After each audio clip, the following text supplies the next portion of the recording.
บุคคลที่มีสติเป็นบุคคลที่มีแต่ความดีบุคคลที่มีสติระลึกถึงคุณแห่งความดีตลอดกาลเวลาบุคคลที่มีสติเป็นบุคคลที่ไม่มีกรรมถึงแม้มีกรรมก็มีกรรมน้อยที่สุด เป็นกรรมอันทุเลาเบาบางบุคคลที่มีสติเป็นคนที่รู้เรื่องแต่พระธรรมเป็นคนที่อยู่จิตอยู่กับพระธรรมเอาพระธรรมมาเป็นหลักอบรมจิตเอาจิตอาศัยพระธรรมพวกเราทั้งหลายสติเป็นสิ่งที่มีพลังเป็นสิ่งที่มีอานุภาพเปลี่ยนแปลงชีวิตของเราเปลี่ยนแปลงชีวิตของเราให้เราอยู่ดีกินดีได้เพราะสติเราจะอยู่ดีกินดีได้เพราะสติพวกเราทั้งหลายสติจะทำให้เรานั้นมั่นคงสติจะให้เรามีความตั้งมั่นตั้งใจเด็ดเดี่ยวมั่นคงตลอดเวลาผู้ที่มีสติอยู่กับสิ่งที่เป็นธรรมนำเอาธรรมมาเป็นหลักนำเอาธรรมมาเป็นหลักอยู่กับธรรมก็อยู่กับความอดทนอยู่กับธรรมก็อยู่กับวิริยะภาคเพียรจึงเกิดคำว่าสำเร็จจึงเกิดคำว่าแก้ไขสิ่งใดก็ง่ายพัฒนาสิ่งใดก็ง่ายเพิ่มเติมเสริมแต่งอันใดก็ง่ายก็สะดวกเพราะธรรมนี่แหละเป็นผู้ที่ปรับปรุงเปลี่ยนแปลงแก้ไขให้เกิดความดีงามพวกเราทั้งหลายคนที่มีสตินั่นจะเห็นความจริงอยู่กับความเป็นจริงตลอดเวลาความจริงที่นี้ก็คือความจริงของธรรมชาติความจริงที่นี้เป็นความจริงที่อยู่เหนือธรรมชาติความจริงที่เป็นของธรรมชาติมันก็ได้แก่ความสุขความทุกข์มันไม่เที่ยงนี่เป็นความจริงของธรรมชาติและความจริงได้แก่ความโลภความโกรธความหลงนี่แหละเป็นความจริงของธรรมชาติอยากได้อยากมีอยากเป็นเป็นความจริงของธรรมชาติพวกเราทั้งหลายความจริงที่อยู่เหนือธรรมชาติได้แก่ธรรมะต้องการความสำเร็จมันก็บอกให้เราอดทนนี่ธรรมะจะบอกให้เราอย่างนี้เราต้องการบรรลุเป้าหมายเราก็ต้องมีวิริยะภาคเพียรอาศัยวิริยะภาคเพียรถึงจะบรรลุเป้าหมายนี่ความจริงที่อยู่เหนือธรรมชาติก็คือธรรมะก็คือความอดทนเมื่อมีความอดทนแล้วมันจะเกิดแต่คำว่าชนะสำเร็จเมื่อมีความอดทนแล้วก็จะเกิดแต่คำว่าอยู่ดีกินดีเมื่อมีความอดทนแล้วจึงจะเกิดคำว่าอยู่อย่างมีความสุขกินอย่างมีความสุขนอนอย่างมีความสุขเพราะฉะนั้นพวกเราทั้งหลายธรรมะของพระพุทธเจ้านี่แหละมันเป็นสิ่งที่งดงามที่สุดนะพวกเราทั้งหลายคนที่มีธรรมะเนี่ยมันจะมีแต่คำว่าสงบสุขตลอดเวลาสงบสุขกับความสุขมันก็แตกต่างกันความสุขมันเป็นเรื่องของศีลสงบเป็นเรื่องของสมาธิพวกเราต้องแตกต่างจากกันความสุขเป็นเรื่องของศีลความสงบเป็นเรื่องของสมาธิสองคำนี้ต่างกันศีลเนี่ยจะเป็นเรื่องของกิเลสเช่นสามีภรรยาเนี่ยอยู่ด้วยกันแล้วมีความสุขนั่นเป็นเรื่องของศีล สามีภรรยาแก่เฒ่าชราแล้วก็จะมานอนวัดอยู่วัดเนี่ยเห็นไหมความสงบสุขก็เกิดขึ้นเพราะฉะนั้นความสงบสุขกับความสุขเนี่ยสิ่งที่มีค่าที่สุดก็คือความสงบสุขพวกเราทั้งหลายความสุขเป็นเรื่องของเด็กๆความสงบสุขเป็นเรื่องของผู้ใหญ่เนี่ยพวกเราทั้งหลายคนที่มีความสุขคนที่แสวงหาความสุขก็คือคนที่มีกิเลสคนที่แสวงหาความสงบเป็นคนที่มีกิเลสน้อยเห็นธรรมะใหญ่ยิ่งใหญ่กว่ากิเลสคนที่แสวงหาความสุขไม่เห็นธรรมะเห็นแต่กิเลสดังคนแก่แสวงหาความสุขคนแก่นั้นมีกิเลสคนแก่นั้นแสวงหาความสงบคนแก่นั้นมีธรรมะแก่ด้วยธรรมะกับแก่ด้วยกิเลสแตกต่างกับพวกเราทั้งหลายแก่ด้วยธรรมะกายวาจาใจก็สงบแก่ด้วยกิเลสก็แก่ด้วยสนุกสนานเฮฮาพวกเราทั้งหลายเรียกว่าคนที่แก่ด้วยธรรมะเป็นที่ยอมรับเคารพนับถือของลูกของหลานคนที่แก่ด้วยความสุขแก่ด้วยความสุขสนุกสนานเฮฮาแต่งตัวไม่รู้จักตัวเองแก่ออกจากบ้านนั่นแหละแก่แล้วไม่มีใครยอมรับในพวกเราทั้งหลายแก่ด้วยศีลเนี่ยเป็นที่ยอมรับแก่แล้วปราศจากศีลเนี่ยไม่มีใครยอมรับพวกเราทั้งหลายชีวิตของเราเนี่ยมันต้องอาศัยธรรมอยู่กับธรรมตลอดเวลามันจะเกิดคำว่าสงบสุขทุกลมหายใจสงบสุขตลอดเวลาถ้าเรามีธรรมะมันจะไม่กังวลใจมันจะไม่สบายใจมันไม่มีแต่คำว่าสงบเท่านั้น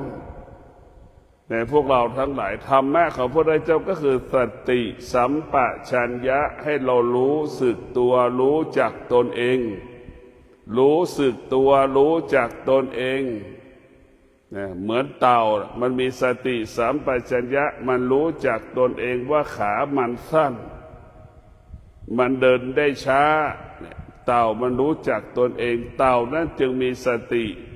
เต่านั้นจึงไม่มีสติและเต่าจึงมีความอดทนเต่านั้นจึงมีวิริยะภาคเพียรจนถึงที่สุดเต่านั้นจึงชนะกระต่ายเพราะเต่าใช้ความอดทนรู้จักตนเองนั่นแหละพวกเราหลายสติรู้จักตัวเองรู้จักตนเองเมื่อรู้จักตนเองแล้วมันก็ต้องอาศัยความอดทนอาศัยวิริยะภาคเพียรจงชนะสำเร็จกระต่ายแต่พวกเราทั้งหลายกระต่ายเป็นผู้ที่ไม่รู้จักตนเองหลงในตนเองหลงในตนเองว่ากระโดดได้ไกลวิ่งได้ไวนี่คือกระต่ายมันเพลิน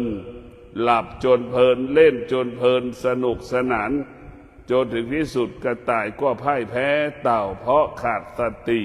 หรือประมาทพวกเราทั้งหลายสติสัมปชัญญะทำให้เรารู้สึกตัวตลอดเวลาเมื่อเรารู้สึกตัวนี่เรารู้สึกตัวประกอบไปด้วยอะไรบ้างสติกับปัญญาให้เรารู้สึกตัวรู้สึกตัวประกอบด้วยสติและปัญญาเราจะก้าวหน้าเข้าไปสู่แดนโลกุตระได้ง่ายได้สะดวกนี่เรารู้สึกตัวรู้สึกตัวเมื่อเรามีสติปัญญารู้สึกตัวเราก็จะออกจากโลกิยะเดินออกจากโลกิยะเดินห่างจากโลกิยะอยู่ห่างจากโลกิยะในสติสัมปชัญญะเรารู้สึกตัวเราจะถอยออกเราจะถอนออกจากโลกิยะพวกเราทั้งหลายเรามีสติสัมปชัญญะรู้สึกตัวรู้สึกตัวโลกุตระเป็นที่ร่มเย็นเป็นที่ร่มเย็นอยู่แล้วสุขสบายเราก็จะมีสติสัมปชัญญะเดินเข้าไปสู่โลกุตระเป็นพื้นที่ที่อยู่แล้วร่มเย็นอยู่แล้วความสงบสุขนี่แหละพวกเราทั้งหลายเรารู้ว่าโลกิยะอยู่แล้วมันวุ่นวายอยู่แล้วมันลำบาก อยู่แล้วมันหงุดหงิดมันมีแต่ความวุ่นวายตลอดเวลาแต่พวกเราทั้งหลายเมื่อเรารู้สึกตัวเราจะต้องออกนะสติสัมปชัญญะเนี่ยให้เรารู้สึกตัวว่าฐานะยากจนมันก็จะบอกให้เราอดทนและขยันมีวิริยะภาคเพียรความยากจนก็จะหมดสิ้นไปจากชีวิตของเราชีวิตเรายากจนและชีวิตเราก็จะมีกินมีใช้เหลือกินเหลือใช้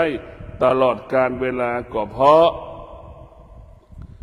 อะไรเพราะเรารู้สึกตัวนี่แหละพวกเราทั้งหลายถ้าคนทุกคนรู้สึกตัวรู้จักตนเองทุกคนก็จะประสบแต่คว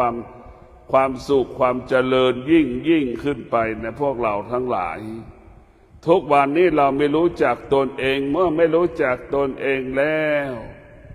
มันจึงทำให้ลำบากยากจนแต่ไม่รู้จักตนเองทำให้เราลำบากยากจนถ้าเรารู้จักตนเองแล้วเราจะไม่ลำบากเราจะไม่ยากจน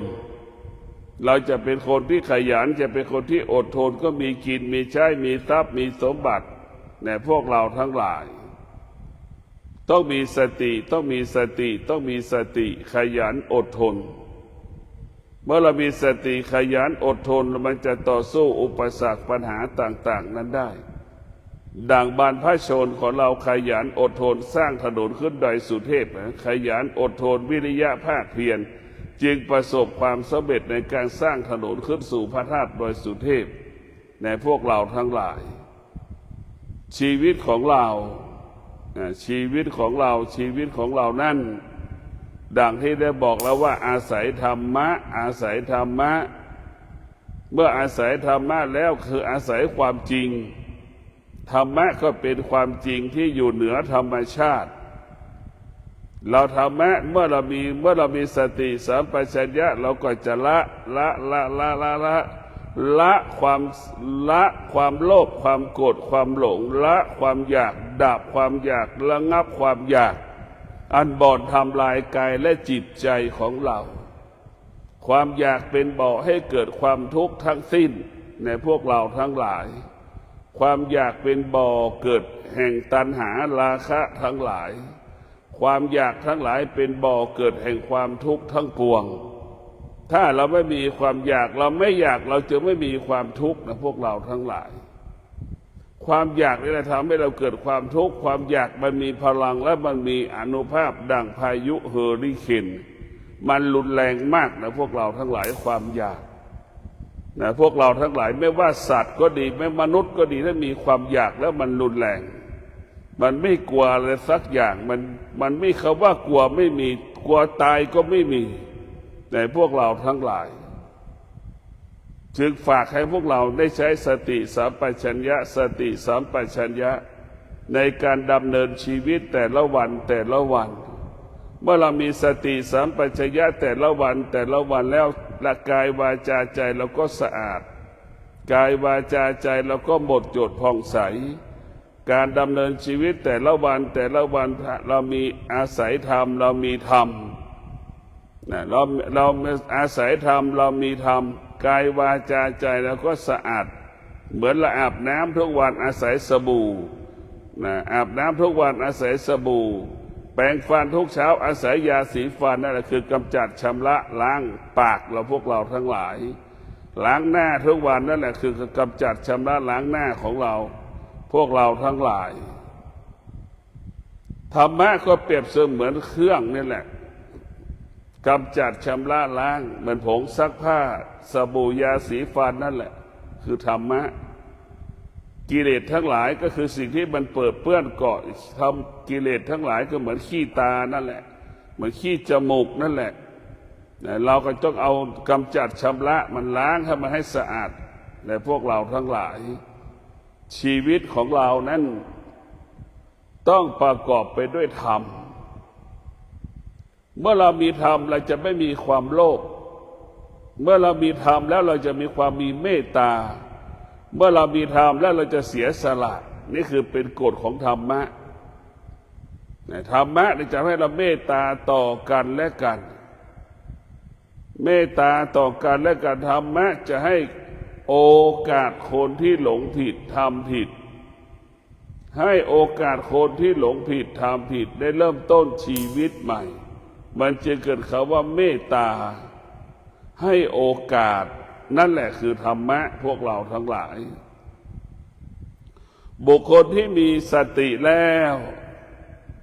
สตินั้นจะมั่นคงตลอดกาลเวลาบุคคลที่มีสติก็คือบุคคลที่มีสัจจะดั่งฤาษีบำเพ็ญเพียรดั่งนักพจน์บำเพ็ญเพียรมีสติมันจะงดกินอาหาร1 คืน 1 วันเขาก็จะบำเพ็ญเพียรภาวนา1 คืน 1 วันไม่ได้ต้องกินน้ำไม่ต้องกินน้ำไม่ต้องกินข้าว1 คืน 1 วันจะบำเพ็ญเพียรภาวนาในสติคือตั้งมั่นนักพจน์นักบวชก็จะเป็นแบบนี้ตั้งมั่นในการบำเพ็ญเพียรภาวนา1 คืน 1 วัน1 คืน 1 วันนี่แหละเป็นอย่างนี้พวกเราทั้งหลายจะนั่งสมาธิทั้งวันไม่เปลี่ยนอริยบทจะเป็นแบบนี้พวกเราทั้งหลายบุคคลที่มีสติก็จะบำเพ็ญเพียรล้างความโลภความโกรธความหลงกำจัดขจัดกิเลสตัณหาราคะสิ่งเหล่านี้เป็นภัยต่อชีวิต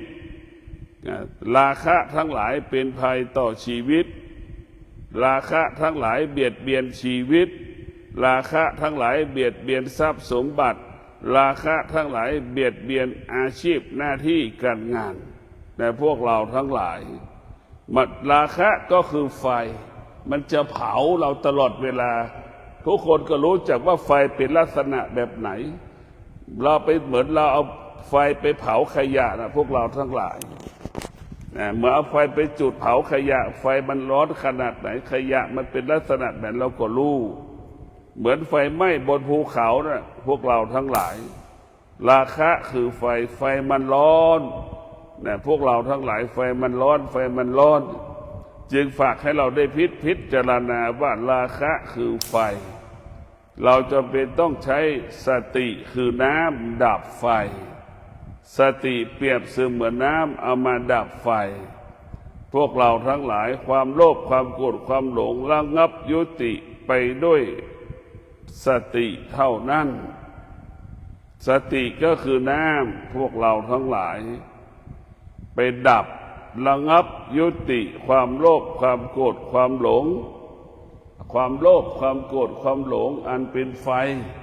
เผาไหม้ชีวิตของเราแต่พวกเราทั้งหลายเรียกว่าสติจะทำให้เราสำรวมกายวาจาใจสำรวมกายวาจาใจเรามีสติเราจะสำรวมกายวาจาใจจะรู้สิ่งใดจะเห็นสิ่งใดก็สงบนิ่งไม่โต้ตอบไม่ตอบสนองสิ่งที่รู้สิ่งที่เห็นสิ่งที่สัมผัสจึงเกิดคำว่ารู้อยู่เหนือรู้จึงเกิดคำว่ารู้ไม่ตามรู้จึงเกิดคำว่ารู้ละสิ่งที่รู้แล้วก็ละสิ่งที่รู้ในพวกเราทั้งหลาย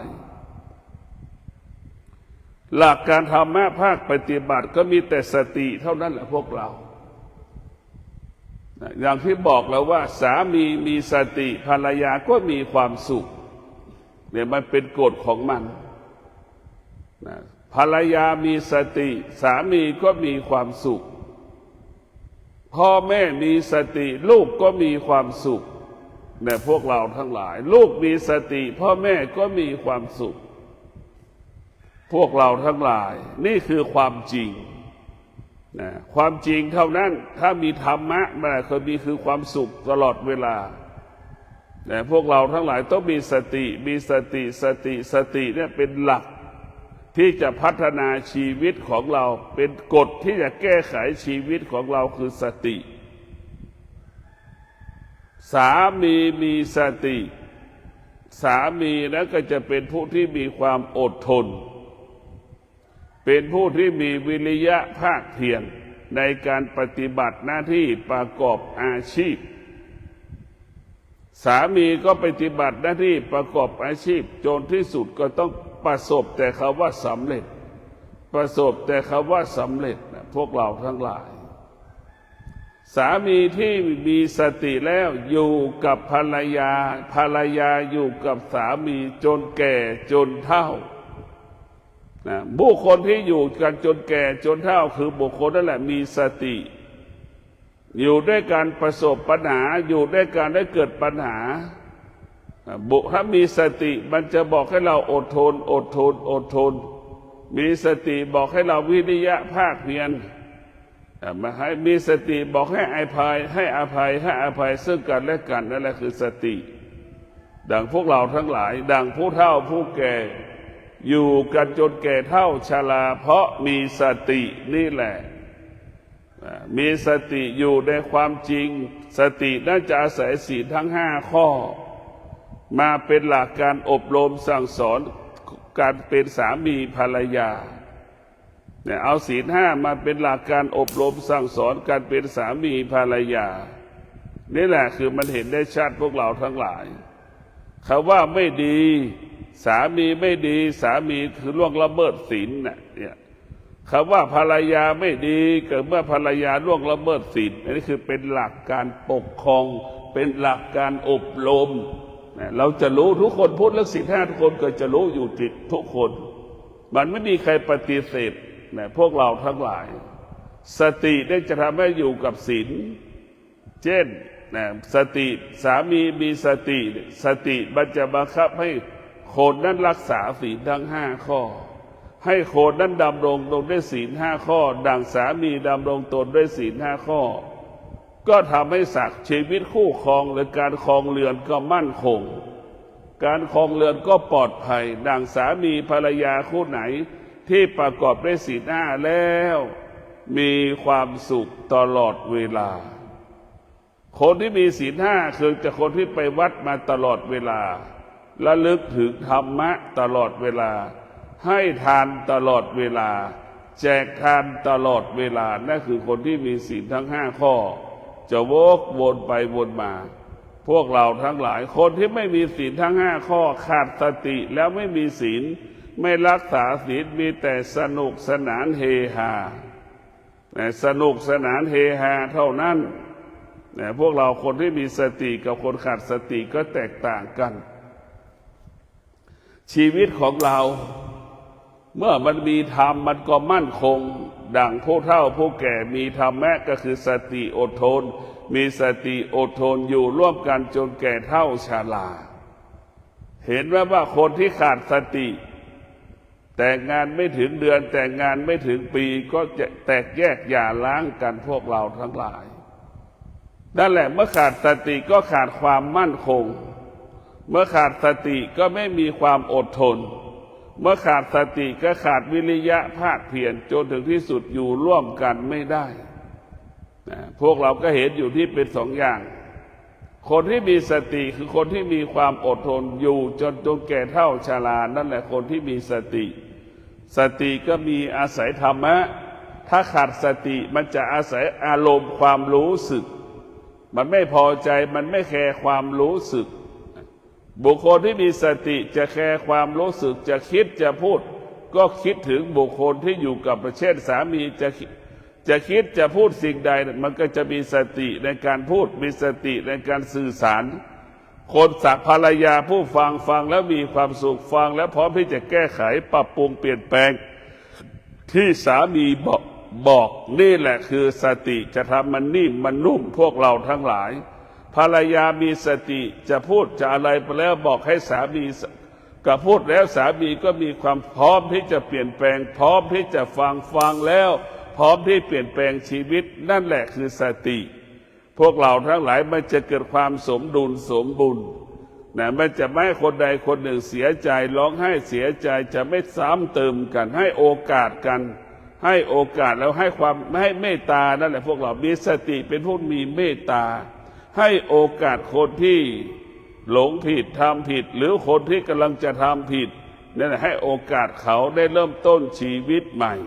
พวกเราทั้งหลายสตินี่สำคัญที่สุด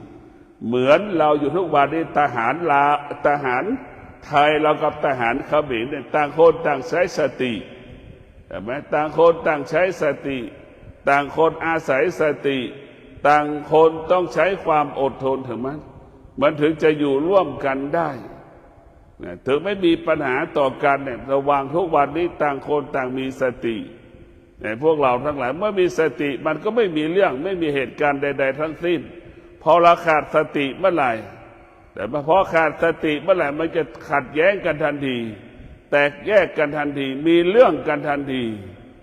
ดังผู้หญิงเขมรมีขาดสติชี้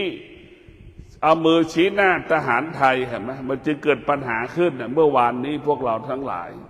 ขาดสติวันก่อนผู้ทหารอดีตทหารพรานขาดสติก็ตีทหารเขมรเห็นไหมนั่นแหละขาดสติพวกเราทั้งหลายจึงเกิดคำว่าวุ่นวายสติจะสร้างความสมดุลสมบูรณ์สติจะสร้างความสมดุลสมบูรณ์ระหว่างสองสิ่งให้มันเกิดความสมดุลกันพวกเราทั้งหลายสติก็เปรียบเสมือนช่างออกเหล็กแหละพวกเราทั้งเหล็กสองทอดเอามาต่อกันให้เป็นเนื้อเดียวกันนั่นแหละสติพวกเราทั้งหลายสติก็เหมือนตู้หนึ่งใบนั่นแหละมันประกอบไปด้วยไม้หลายๆชิ้นนั่นแหละสติมันก็จะจัดความสมดุลให้อยู่ร่วมกันได้ให้อยู่ร่วมกันได้ดั่งไม้หลายๆแผ่นกลายเป็นตู้แต่พวกเราทั้งหลายนั่นแหละคือเรามีคนหลายๆคนถ้ามีต่างคนต่างมีสติมันก็จะรู้จักหน้าที่ตนเองทำหน้าที่ตนเองไม่ต้องบอกไม่ต้องสอนสติจะทำให้รู้จักหน้าที่ของตนเองเราขาดสติเราไม่รู้จักหน้าที่ตนเองคนส่วนมากขาดสติไม่รู้จักหน้าที่ตนเองตื่นมันสายเห็นไหมโดยเฉพาะลูกนี่ขาดสติไม่รู้จักตนเองสร้างภาระให้พ่อให้แม่ตลอดเวลาลูกบางคนจะให้พ่อแม่ซักกางเกงในเห็นไหมมีไปหมดเต็มไปหมดพวกเราทั้งหลายพ่อแม่บางคนยังซักกางเกงในให้กับลูกซักเสื้อผ้าให้กับลูกกวาดบ้านถูบ้านให้กับลูกอีกนี่แหละลูกที่ขาดสติก็ให้แม่เป็นลูกจ้างแต่ลูกที่ขาดสติให้แม่เป็นลูกจ้างเห็นไหมเบียดเบียนแม่ทำลายแม่มีค่าเท่ากับลูกจ้างลูกที่ขาดสติแม่ที่ขาดสติก็เช่นเดียวกันแม่ก็ยกย่องให้ลูกเป็นนายจ้างเห็นไหมแม่ขาดสติแม่กลายเป็นลูกจ้างของลูกเห็นไหมในพวกเราทั้งหลายนี่แหละคือมันวิบัติไปหมดถ้าเราขาดธรรมะมันจะวิบัติแม่ขาดสติแม่กลายเป็นลูกจ้างของลูกลูกขาดสติลูกกลายเป็นนายจ้างของแม่เห็นไหมนี่แหละคือมันวิบัติตลอดเวลาถ้าเราไม่มีธรรมะมันจะวิบัติถ้าเรามีธรรมะมันจะเกิดคำว่าสมดุลสมบูรณ์สองสิ่งจะต่อเนื่องสืบเนื่องดังไม้ดังช่างออกเหล็กสองชิ้นเอามาต่อกลายเป็นเหล็กท่อนยาวเลยเป็นชิ้นเดียวกันดังไม้หลายๆแผ่นเอามาประกอบเป็นตู้เห็นไหม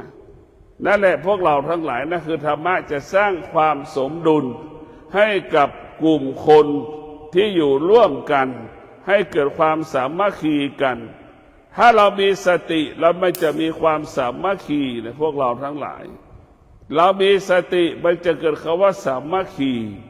ถ้าเราขาดสติแล้วคำว่าสามัคคีจะไม่เกิดหรือสามัคคีจะไม่มีเลยในพวกเราทั้งหลายเรามีสตินั่นแหละความสามัคคีมันก็จะเกิดขึ้นทุกวันความสามัคคีมีสติมีความสามัคคีมีก็มีพลังพวกเราทั้งหลายความสามัคคีทำให้ก่อพลังดังครูบาเจ้าศรีวิจัยสร้างถนนขึ้นโดยสุเทพมีสติใช่ไหมและมีศรัทธามีสติมีศรัทธามีวิริยะมันจะสร้างถนนได้สำเร็จพวกเราทั้งหลายธรรมะของพระพุทธเจ้าก็คือสติบอกให้เราพึ่งพาตนเองอาศัยตนเองตนแลเป็นที่พึ่งแห่งตนนี่คือธรรมะมันจะไม่ให้เราไปเบียดเบียนบุคคลอื่นไม่ให้เราไปสร้างภาระปัญหาให้กับบุคคลอื่นดังพ่อแม่มีสติจะไม่สร้างภาระปัญหาให้กับลูกตนเองอะไรที่ทำได้จะทำได้ตัวเราเองไม่บอกไม่ขอเพิ่งแม้จะเจ็บจะป่วยก็ไม่สำแดงอาการให้ลูกได้รู้นะพ่อแม่มีสติรู้พ พ่อแม่มีสติมีปัญญาจะไม่รบกวนลูกเจ็บป่วยก็รู้ว่าเจ็บป่วยไปหาหมอได้ก็ไปหาหมอไปคลินิกได้ก็ไปคลินิกนี่แหละลูกที่พ่อแม่ที่มีธรรมะจะไม่เบียดเบียนลูกไม่ทำลายให้ลูกมาสร้างภาระให้ลูก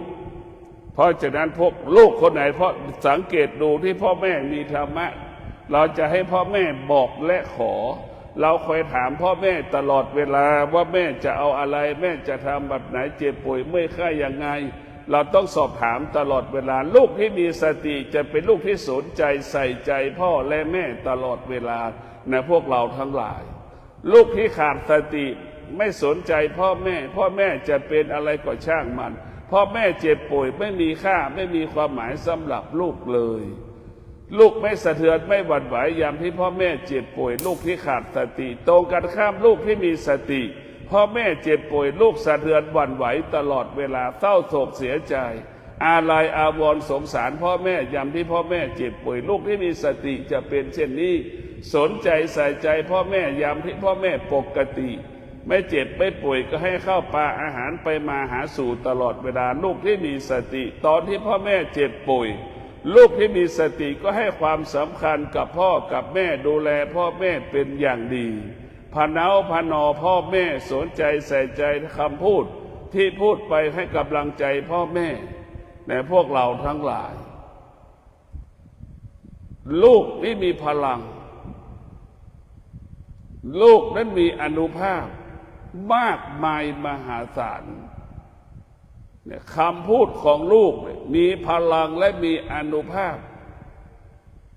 ดังน้ำยาล้างห้องน้ำวิกซองนะพวกเราทั้งหลายความทุกข์ที่เกิดขึ้นในจิตใจพ่อแม่เปรียบเสมือนคราบที่เปื้อนฝาผนังเห็นไหมเราเอาวิกซองไปลาดลงนี่ฝาผนังนะคราบที่เปื้อนหลุดหมดฉันใดคำพูดของลูกกิริยาอาการที่ลูกต้อนรับพ่อและแม่เข้าบ้านพ่อแม่ไปทำงานแล้วลูกไปต้อนรับพ่อแม่ยามที่พ่อแม่เข้าบ้านเนี่ยความทุกข์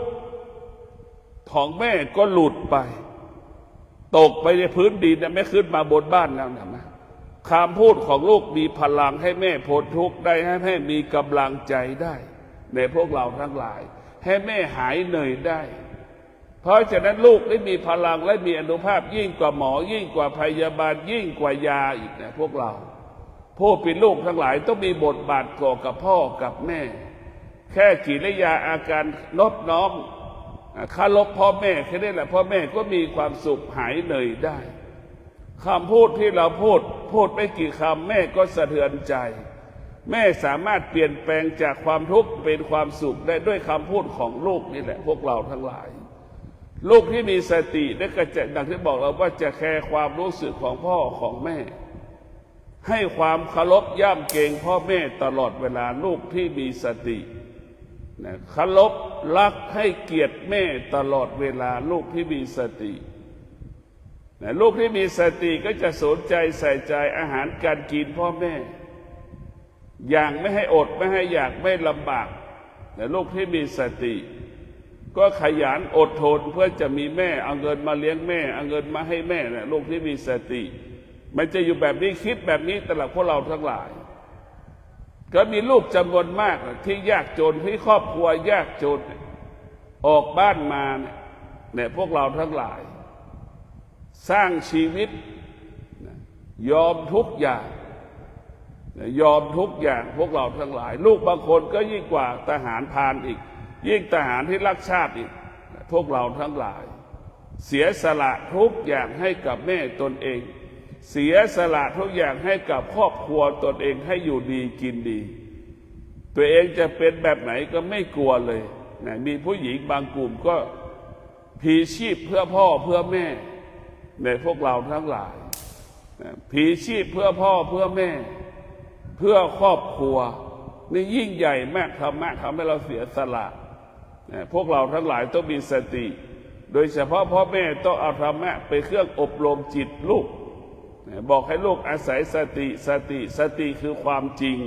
สติอยู่กับความจริงดังแม่